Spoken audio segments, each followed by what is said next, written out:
प्यारे बच्चों नमस्कार। मैं जयपाल विश्वकर्मा आपका इस वीडियो में स्वागत करता हूं। और आज हम लोग किसी मैथमेटिक्स के टॉपिक के ऊपर बात नहीं करेंगे और ना ही कोई प्रॉब्लम लेंगे, ना ही कोई वर्किंग रूल लेंगे। आज हम लोग बात करेंगे एक कॉमन टॉपिक के ऊपर, जिसके ऊपर हर कोई बात करना चाहता है, और एक ऐसा विषय जो हमेशा लोगों को परेशान करता है, ठीक है ना, जिसका नाम सुन के लोग घबरा जाते हैं। And that topic is exam preparation, परीक्षा की तैयारी, राइट।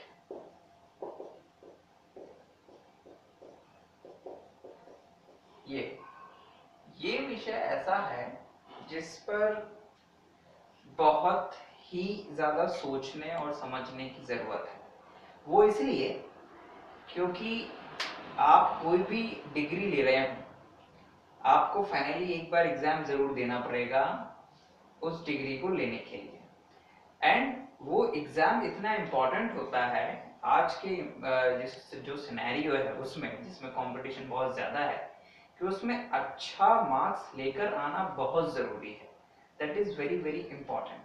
तो आज मैं आपसे उसी विषय के ऊपर बात करूंगा। सबसे पहले मैं आप लोगों को इस विषय में थोड़ा अंदर ले जाता हूं कि कोई भी जो कोर्स होता है उसमें दो तरह के स्टूडेंट होते हैं। नंबर वन, जो उस कोर्स को इसलिए कर रहे हैं क्योंकि उसी लाइन में उनको आगे जाना है, राइट। और नंबर टू, वो लोग जो उस कोर्स को केवल डिग्री के लिए कर रहे हैं, ओनली डिग्री, जिनका उद्देश्य केवल वहां से डिग्री लेना है, ठीक है ना। And there is only knowledge, yes, only knowledge. ये दो तरह के स्टूडेंट होते हैं किसी भी डिग्री में। नाउ मैं सबसे पहले इन बच्चों के ऊपर बात करता हूं और उनको बताता हूं कि उन्हें किस तरह से एग्जाम की तैयारी करनी चाहिए। फॉर एग्जाम्पल, एक इंजीनियरिंग का स्टूडेंट है, वो इंजीनियरिंग कर रहा है, ठीक है ना। उसका उद्देश्य है कि वो इंजीनियरिंग के बाद में एमटेक करेगा, रिसर्च करेगा, ठीक है ना, इसरो में ज्वाइन करेगा, नासा में ज्वाइन करेगा, भाभा एटॉमिक रिसर्च में ज्वाइन करेगा, डीआरडीओ में ज्वाइन करेगा, ठीक है ना, या फिर एयरफोर्स में या फिर किसी और डिफेंस में सर्विसेज को ज्वाइन करेगा और उसमें वही काम करेगा जो उसके सब्जेक्ट का है, ठीक है ना। या फिर आगे चल के किसी कंपटीशन एग्जाम में बैठेगा, लाइक गेट हो गया, इंडियन इंजीनियरिंग सर्विसेज हो गया, जो उसी की फील्ड में है, जिसमें उसे उस फील्ड का नॉलेज होना जरूरी है। तो उसे क्या चाहिए, उसे किस तरह से प्रिपरेशन करना चाहिए, किस तरह से पढ़ाई करना चाहिए, मैं उसके विषय में आपको बताता हूँ। सबसे पहले सबसे जो इंपॉर्टेंट चीज होती है कि आप जब पहली कैटेगरी के स्टूडेंट हैं तो आपको अपने विषय में इंटरेस्ट होना चाहिए, रुचि होना चाहिए, उससे लगाव होना चाहिए। ये पहली जरूरत है। अगर आपके अंदर ये चीज नहीं है तो आप ऑटोमेटिकली सेकंड कैटेगरी में आ जाएंगे, ऑटोमेटिकली। भले ही फिर आप ये सोचते क्यों ना हो कि मुझे इसी फील्ड में ही रहना है या इसी फील्ड में ही आगे बढ़ना है, तो आप अपने आप को धोखा दे रहे हैं। It is not possible. क्योंकि अगर सब्जेक्ट से लगाव नहीं है, प्यार नहीं है, मोहब्बत नहीं है, तो फिर आप उस फील्ड में आगे नहीं पढ़ पाएंगे, नहीं बढ़ पाएंगे। It is guarantee, it is impossible, ठीक है ना। तो देर ना हो जाए, ठीक है ना, समय हाथ से निकल ना जाए ये बात समझने में, तो उसी को लेकर मैं आप लोगों को ये चीज बताना चाहता हूं कि how to prepare your course and examination. Now student, होता ये है कि आप जब बी में एडमिशन लेते हैं, ठीक है ना, तो सब कुछ नया नया होता है, ठीक। लेकिन अगर आपके बेसिक्स मजबूत हैं, आपको इंजीनियरिंग में ही आना था, तो आपके पढ़ने का तरीका थोड़ा अलग होना चाहिए। कैसा होना चाहिए? फॉर एग्जाम्पल, आप इंजीनियरिंग मैथमेटिक्स का एक टॉपिक पढ़ रहे हैं, मैक्लॉरिन्स सीरीज। नाउ स्टूडेंट, जब आप मैक्लॉरिन पढ़ रहे हैं तो फिर आपको उसे डिटेल में पढ़ना चाहिए, उसके अंदर की बात भी समझना चाहिए। मैक्लॉरिन थ्योरम होती क्या है, क्या काम आती है, मैथमेटिक्स में क्या एप्लीकेशन है इसका, इंजीनियरिंग में क्या एप्लीकेशन है, and so on so. Integration आप कर रहे हैं, क्यों करते हैं, क्या होता है, इंजीनियरिंग में क्या एप्लीकेशन है, सच सच सच। यानी कि हर कोई भी चीज, चाहे बोर्ड पे आपके प्रोफेसर कुछ भी लिखें, आपके दिमाग में क्यों और कैसे आना जरूरी है। जब तक आपके दिमाग में ये क्यों और कैसे आता रहेगा तब तक आप उस सब्जेक्ट से जुड़े रहेंगे, ठीक है ना। और जब पूरे 4 साल आप इसी तरह से तैयारी करेंगे तो यकीन मानिए 4 साल में आप बहुत कुछ सीख के निकलेंगे और यही नॉलेज आपको आगे बढ़ाने वाला है। मैंने कई बार देखा है कि बच्चे क्लास में इंटरेस्ट नहीं लेते हैं। ये सारी चीजें पहली कैटेगरी में अगर आप अपने आप को समझते हैं तो सेकेंडरी होती हैं। Everything is secondary.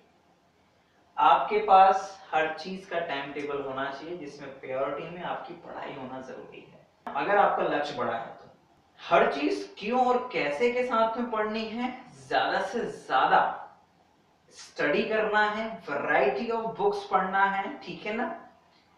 और इसी तरह अगर आप इंजीनियरिंग इंडियन इंजीनियरिंग सर्विसेज की तैयारी कर रहे हैं, गेट की तैयारी करने का आपने सोच रखा है आगे चल के, तो जैसे ही आप फर्स्ट ईयर को क्रॉस कर जाएं तो वैसे ही आप गेट के सिलेबस को एक बार देखिए। राइट, आप सेकेंड ईयर में हैं अभी, गेट के सिलेबस को एक बार आप देखिए। उसमें देखिए कि उस सिलेबस में ऐसा क्या है जो आपको सेकेंड ईयर में मिलने वाला है। उस सेकेंड ईयर के सिलेबस को रखिए, गेट के सिलेबस को रखिए और फिर देखिए कि उनमें कॉमन क्या है और कौन कौन से टॉपिक आप सेकेंड ईयर में पढ़ सकते हैं। उन टॉपिक्स को जब क्लास में पढ़ाया जाए तो बिल्कुल ऐसे पढ़िए जैसे कि ये आपके लिए बहुत बहुत जरूरी है, ठीक है ना। उस टॉपिक को इस नजरिए से देखिए कि ये आपको इंडियन इंजीनियरिंग सर्विसेज या गेट को क्वालिफाई करवा सकता है बहुत अच्छी रैंक से और आपको टॉप 10 बच्चों में ला सकता है, ठीक है। उसे इस हिसाब से पढ़िए, अपनी सेल्फ स्टडी को मजबूत रखिए, जो टीचर्स हैं उनसे ज्यादा से ज्यादा अपनी क्वेरीज पूछिए, न्यूमेरिकल क्वेश्चंस ज्यादा से ज्यादा करिए, थ्योरी को ज्यादा से ज्यादा पढ़िए। That is very very important, ठीक है ना। तो ये तो हुआ तरीका। ऐसे ही फिर थर्ड ईयर, ऐसे ही फिर फोर्थ ईयर, और आप देखेंगे आप चौथे साल में बिना किसी कोचिंग के गेट क्वालिफाई कर जाएंगे, इंडियन इंजीनियरिंग सर्विसेज क्वालिफाई कर जाएंगे, ठीक है ना। अब एक प्रश्न अराइज होता है कि सर एग्जाम में, मतलब हम कॉलेज में लगभग 8-8 घंटे का टाइम देते हैं, हमारे पास टाइम की कमी पड़ती है, तो इट इज नॉट पॉसिबल। ये जोक है और कुछ नहीं है। पढ़ने वालों के लिए टाइम की कोई कमी नहीं होती है। हाँ, मैं ये बात मान सकता हूँ कि हो सकता है थोड़ी थकान हो जाती है वो 8 घंटे के बाद में, तो आप 1-2 घंटे का रेस्ट लीजिए, सो जाइए, कोई प्रॉब्लम नहीं है। उठिए आप, ओके, 6 बजे कॉलेज से आते हैं, 6 बजे आके सो जाइए, 7:30 बजे उठिए, 8 बजे उठिए, 8 से लेके 12 तक पढ़ाई करिए, 4 घंटे। But it is very very deep study, बिल्कुल उसमें डूब के पढ़िए। उस समय आपका मोबाइल नहीं बजना चाहिए वरना गड़बड़ हो जाएगी, आपको पढ़ने नहीं देगा। और जब आप अपने आप को इस तरह से कंसंट्रेट कर देंगे अपने लक्ष्य के लिए, तो आपका लक्ष्य भी आपकी ओर आना शुरू कर देगा, ठीक है ना। बिकॉज हर चीज डेडिकेशन मांगती है और बिना डेडिकेशन के कुछ नहीं मिलता है, और यही चीज हम लोग लैक कर जाते हैं। हम लोग छोटी छोटी चीजों में उलझ जाते हैं, अपने आप को उलझा देते हैं, समय बर्बाद करते रहते हैं और जो अपना मेन गोल है उसी को ही भूल जाते हैं। लेकिन आपको ये नहीं करना है, आपको अपने गोल पे ही फोकस रखना है। थोड़ा सा अपने दोस्त यारों को, अच्छे दोस्तों को समझाइए कि वो आपको डिस्टर्ब ना करें इस सब मामलों में, आपको पढ़ने दें। और यकीनन अच्छे दोस्त होते हैं तो आपको मोटिवेट करते हैं, वो खुद भी आपके साथ पढ़ेंगे, ठीक है ना, क्योंकि अच्छे लोग हमेशा अच्छे लोगों की कंपनी ढूंढते रहते हैं, ठीक है ना। तो अच्छे से अच्छे दोस्त बनाइए, पढ़ाई ज्यादा से ज्यादा करिए, डेफिनेटली 4 साल बाद आप एग्जाम को क्वालिफाई करेंगे। इट इज पॉसिबल, ये हो सकता है और बिना किसी कोचिंग के हो सकता है, ठीक है ना। कई लोग कहते हैं कि आपको इंडियन इंजीनियरिंग सर्विसेज क्वालिफाई करना है, गेट क्वालिफाई करना है, तो इस कोचिंग में जाओ, उस कोचिंग में जाओ, बड़े बड़ा कोचिंग में जाइए, वहां बहुत अच्छी तैयारी होती है। बकवास, नथिंग, कुछ नहीं। वो केवल आपके कमजोर आत्मविश्वास का फायदा उठाते हैं। इट्स अ एडवर्टीजमेंट, इसके अलावा और कुछ भी नहीं है। वो ये दिखाना चाहते हैं कि आप हमारे पास आओगे तभी आप क्वालिफाई कर पाओगे, अदरवाइज कर ही नहीं पाओगे। बकवास है एक नंबर की, कुछ भी नहीं होता है ऐसा, ठीक है ना। हमें केवल अपने ऊपर आत्मविश्वास रखना है और उन 4 सालों में हमने क्या किया वो ज्यादा जरूरी है, ठीक है ना। अगर आपने वो 4 साल ऐसे ही निकाल दिए हैं तो फिर आपको कोचिंग की जरूरत पड़ेगी, ठीक, क्योंकि आपने उन 4 सालों में लापरवाही करी तो उसका खामियाजा भुगतिए। और ध्यान रहे स्टूडेंट कि ऐसा अगर आप 4 साल तक लापरवाही करते हैं तो इसकी कोई गारंटी नहीं है कि आप किसी भी बड़ी से बड़ी कोचिंग में चले जाएं तो आपको वो कोचिंग इस तरह से ट्रेन कर दे कि आप उस एग्जाम को क्वालिफाई कर पाए, ऐसा जरूरी भी नहीं है। इसलिए अपने ऊपर आत्मविश्वास रखिए, 4 साल खूब मेहनत करिए, राइट। और ध्यान रहे मेहनत आप अपने भविष्य के लिए करते हैं, अपने माता पिता के भविष्य के लिए करते हैं, अपने देश के भविष्य के लिए करते हैं, ठीक है ना। क्योंकि जब आप कुछ अच्छा बन जाते हैं तो अपने आसपास के कई लोगों की मदद कर पाते हैं, और जब आप कुछ भी अच्छा नहीं कर बन पाते हैं तो आप इन सबकी मदद भी नहीं कर पाते हैं, इवन इनके लिए टेंशन और बन जाते हैं। तो टेंशन मत बनिए, सोल्यूशन बनिए, अपने आप को इस लायक बनाइए कि आप लोगों की मदद कर पाए, क्योंकि ये भी एक सोशल सर्विस का तरीका होता है, ठीक ना। अब मैं आता हूं वापस, थोड़ा और पीछे आता हूं, अंदर जाता हूं कि इन 4 सालों में आपको 8 सेमेस्टरों के एग्जाम देने पड़ते हैं, ठीक है ना। अब एग्जाम टाइम पे थोड़ा सा अपना जो तरीका होता है उसे बदलने की जरूरत होती है। 4 महीने जब आप सेमेस्टर में पढ़ते हैं तो बिल्कुल डूब के पढ़ना चाहिए, लेकिन आखिरी का 1 महीना जिसमें आपको एग्जाम की तैयारी करना है उसमें थोड़ी स्मार्ट स्टडी होनी चाहिए। वो इसलिए क्योंकि कभी कभी डीप स्टडी के चक्कर में हम एग्जाम की प्रिपरेशन वैसे नहीं कर पाते हैं जैसा कि आजकल एग्जाम का पैटर्न है, ओके। पैटर्न को क्रैक करने के लिए, एग्जाम में अच्छे मार्क्स लाने के लिए स्मार्ट स्टडी की जरूरत है, डीप स्टडी के साथ साथ। तो वो स्मार्ट स्टडी आखिरी के 1 महीने में कीजिए।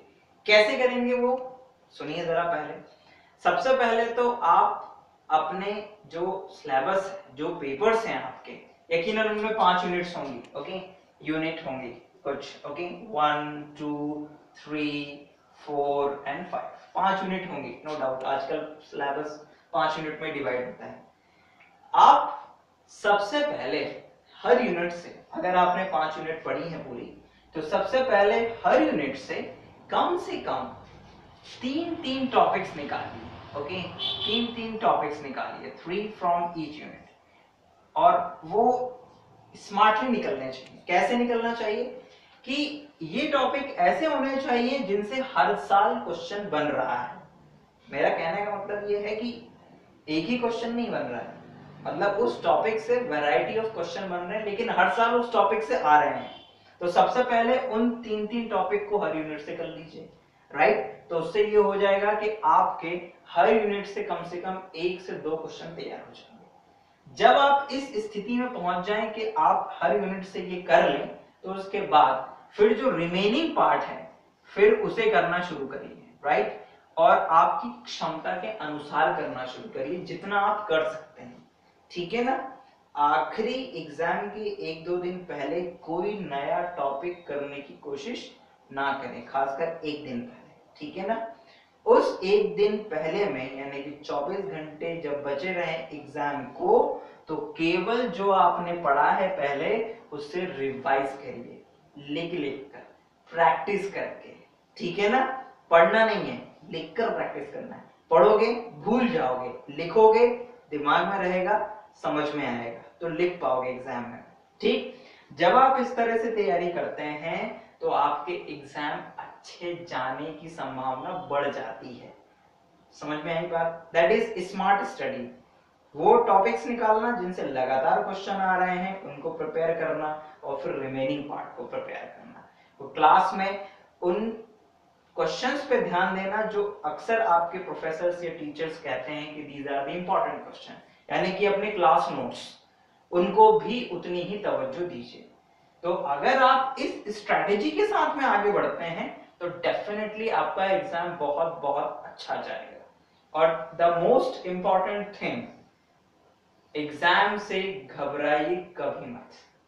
एग्जाम आपकी जिंदगी नहीं ले लेगा, ठीक है ना। एग्जाम केवल आपके नॉलेज को चेक करने का तरीका है, ठीक है ना। इसलिए उसे उतना इंपॉर्टेंट मत बनाइएगा कि वो आपकी सेहत ही बिगाड़ दे।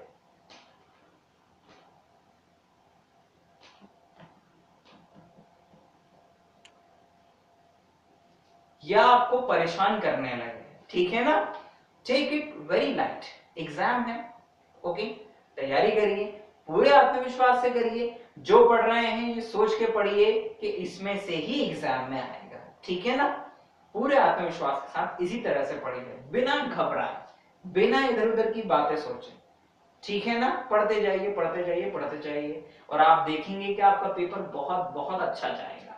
जो लोग घबराते हैं, सोचते हैं इधर उधर की बातें, पढ़ते कुछ नहीं है, उन्हीं का पेपर बिगड़ता है। और जो लोग नहीं सोचते हैं ये सब बातें, केवल पढ़ने में ध्यान रहता है जिनका, ठीक है ना, उनका पेपर बहुत बहुत अच्छा जाता है, ठीक है ना।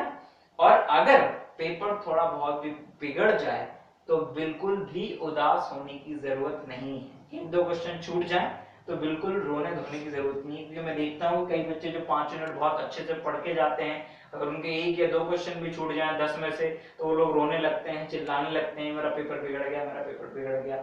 नो, इस तरह की कोई बातें करने की जरूरत नहीं है, ठीक है ना। ये आपको डिमोरलाइज करती हैं, ठीक, और दूसरों के सामने आपको हंसी का पात्र बना देती हैं, तो इसकी कोई जरूरत नहीं है। जो करिए अच्छे से करिए, जो लिखिए सॉलिड लिखिए, दैट्स ऑल। जो छूट रहा है छूट जाने दीजिए, ठीक है ना, आपने अपनी ओर से बेस्ट कर दिया है, बाकी रिजल्ट के ऊपर आप छोड़ दीजिए। हो सकता है कि बाकी लोगों से इतना भी ना बना हो और आप ही उनमें टॉप कर जाएं, ठीक है ना, तो परेशान होने की बिल्कुल जरूरत नहीं है। तो ये चीज मैंने बताई पहली कैटेगरी के लोगों के लिए। नाउ अब जरा सेकंड कैटेगरी के लोगों के लिए आता हूं मैं, ठीक। सेकंड कैटेगरी के लोग वो होते हैं जिन्हें केवल डिग्री की जरूरत होती है, दे डोंट नीड नॉलेज, ठीक। और ऐसे हो सकता है कई लोग होते हैं जो माता पिता के दबाव में आते हैं किसी भी कोर्स को करने के लिए, ठीक है ना, दोस्तों यारों के चक्कर में आ जाते हैं, बाद में उन्हें लगता है कि मैं शायद गलत आ गया, मुझे नहीं आना चाहिए था, लाइक दैट, इस तरह से। तो मत सोचिए अब इसके बारे में, ठीक है ना, छोड़िए। आपको डिग्री लेनी है, डजंट मैटर। वो लोग भी एग्जाम के टाइम पर आकर घबरा जाते हैं, उनके लिए भी बड़ी बड़ी प्रॉब्लम खड़ी हो जाती हैं, तो मैं उनको भी यही कहूंगा कि आप भी बिल्कुल घबराइए मत, ठीक है ना। प्लान और स्ट्रैटेजी बना के पढ़िए, स्मार्ट स्टडी करिए, ठीक है ना। आखिरी के 2 से 3 दिन की अच्छी पढ़ाई आपको एग्जाम क्लियर करवा सकती है। आपके लिए जो मैं स्ट्रैटेजी बताने वाला हूं वो ये है कि आपको हर यूनिट से, अगर आपने 5 यूनिट पढ़ी है तो आपको हर यूनिट से 2 टॉपिक निकालने हैं, 2 टॉपिक्स। वो 2 टॉपिक ऐसे होंगे जिनसे हर साल क्वेश्चन बन रहा है। तो सबसे पहले हर यूनिट से इस तरह से 2 टॉपिक प्रिपेयर करिए। जब आप ऐसा कर लेते हैं तो इस बात की तो गारंटी हो ही जाती है कि आप 5 यूनिट से 5 क्वेश्चन तो कर ही लेंगे, राइट। और नो डाउट एग्जाम में 10 क्वेश्चन आते हैं, 12 क्वेश्चन आते हैं, अगर आप 5 क्वेश्चन सही करके आ जाएंगे डेफिनेटली आप एग्जाम क्वालिफाई कर जाएंगे। सवाल ही नहीं उठता है कि आप एग्जाम क्वालिफाई ना कर पाए, ठीक। लेकिन यहाँ पर फिर वही बात हो जाती है कि टॉपिक अच्छा प्रिपेयर होना चाहिए, उससे क्वेश्चन आए तो आपसे बनना चाहिए, ये नहीं हो कि उसमें भी प्रॉब्लम खड़ी हो जाए, एग्जाम में भूल गए, ये नहीं हुआ वो नहीं हुआ, ये नहीं होना चाहिए। तैयारी सॉलिड होना चाहिए, उस टॉपिक को समझिए, उसके जितने भी वैरायटी ऑफ क्वेश्चन हो उसको जरूर करिए, खासकर वो जो पिछले एग्जाम्स में पूछे गए, ठीक है। पुराने क्वेश्चन पेपर सॉल्व करना इस समय बहुत ही लाभदायक होता है, उन्हें जरूर सॉल्व करके जाइए, ठीक है ना। जिन टॉपिक्स को आपने चूज किया है देखिए कि पुराने सालों में उनसे जो क्वेश्चन आए हैं उनको लगा लगा के देखिए, कर करके देखिए, ठीक, क्योंकि साइंस में लिखकर देखना बहुत जरूरी होता है, याद नहीं होता है इसमें, और याद करने की कोशिश भी मत करिएगा कभी, ठीक है। जितना हो सके ज्यादा से ज्यादा लिखकर प्रैक्टिस कीजिए। और आप लोगों के लिए भी यही चीज है मेरी कि बिना विश्वास खोए, बिना आत्मविश्वास को डगमगाए तैयारी करिए, ठीक है ना। स्मार्ट स्टडी करते रहिए, ठीक है, क्योंकि घबराने से कुछ भी नहीं होगा, ठीक है, चाहे वो दूसरी कैटेगरी का हो चाहे पहली कैटेगरी का हो। प्लानिंग से पढ़िए, जितना कर सकते हैं उतना करिए, ठीक। टीचर्स ने अगर कुछ इंपॉर्टेंट क्वेश्चंस दिए हैं उनको करिए, कुछ असाइनमेंट्स मिले हैं उनको करिए, पुराने पेपर्स करिए और अच्छे से पढ़िए, ठीक। लेकिन कम से कम 2 टॉपिक हर यूनिट से करिए। अगर ऐसा नहीं कर पा रहे हैं, ऐसा हुआ है कि हो सकता है कि क्लासेस कम लगी हो, 2 यूनिट ही एग्जाम कॉलेज में पढ़ाई गई हो, 3 ही पढ़ाई गई हो, आप बाकी यूनिट नहीं पढ़ पाए हैं। तो जितना यूनिट आपने पढ़ा है उसको अच्छे से कर लीजिए। अगर कोई बच्चा 2 यूनिट भी पूरी की पूरी प्रिपेयर करके जाएगा ना तो भी वो एग्जाम पास कर जाएगा। इट इज पॉसिबल, आसानी से एग्जाम पास कर जाएगा, बशर्ते कि 2 यूनिट में उससे बेस्ट नॉलेज होना चाहिए। ठीक है ना, भले 3 यूनिट में कुछ भी नहीं आता हो, 0, और वो केवल 4 क्वेश्चन करके आए तो भी वो पास हो जाएगा। It is possible. तो आप इसी स्ट्रेटेजी को अपनाइए और खूब अच्छे से पढ़ाई करिए, बिल्कुल दिल लगा के पढ़ाई करिए। एग्जाम को बिल्कुल भी अपने दिमाग में डर की तरह मत बैठाइए, ठीक है ना, क्योंकि एग्जाम भी इंसान ने बनाए हैं और अपने लिए बनाए हैं, अपनी प्रोग्रेस के लिए बनाए हैं, ठीक है ना। तो एग्जाम से बिल्कुल नहीं घबराना है, खूब पढ़ाई करना है, खूब पढ़ाई करना है, दिमाग को खुला रखकर और स्ट्रेटेजी के साथ पढ़ाई करना है। और ऐसा जब आप करेंगे, स्मार्ट स्टडी करेंगे, तो डेफिनेटली आप एग्जाम में अच्छा क्वालिफाई करेंगे, अच्छा परफॉर्मेंस करेंगे, एग्जाम में क्वालिफाई करेंगे।